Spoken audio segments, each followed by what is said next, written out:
Senate Minority Leader Mitch McConnell and other Republican senators are pushing for a balanced budget amendment to the Constitution, arguing that the national debt is the greatest threat to America's national security.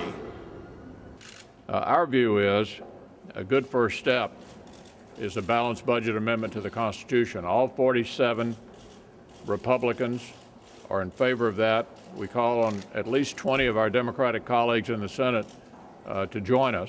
We think it's pretty clear, regardless of what we are ultimately able to negotiate here in the short term, that we put the federal government in this kind of fiscal straitjacket for the future so that we cannot get into this position again.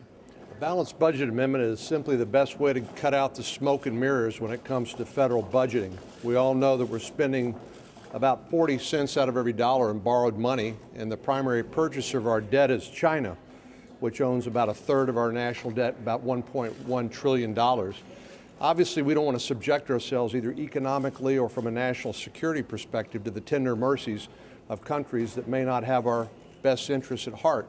So this is, as Admiral Mullen said, a #1 threat to our national security, our debt is. Our country is in grave danger. It is the #1 threat to our country is the national debt.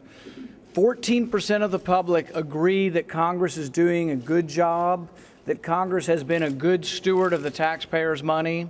75% of the public, Republicans, Democrats, and independents, believe we should have a balanced budget amendment. I firmly believe we will not ever surmount our fiscal problems until we amend the Constitution. We must have a balanced budget amendment, and I hope the Democrats will join us.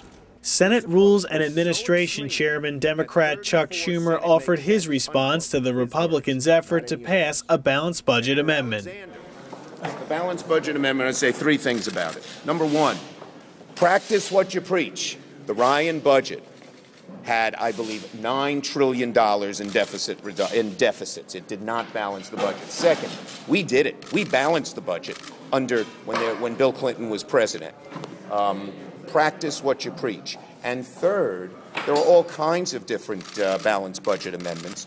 The balanced budget amendment they're introducing, I'm told, gives a real break to very wealthy people because it would be much harder to get them to chip in a fair share, and it's going to focus on the middle class and pain on the middle class. Nicholas Balsi, CNSnews.com, The Capitol.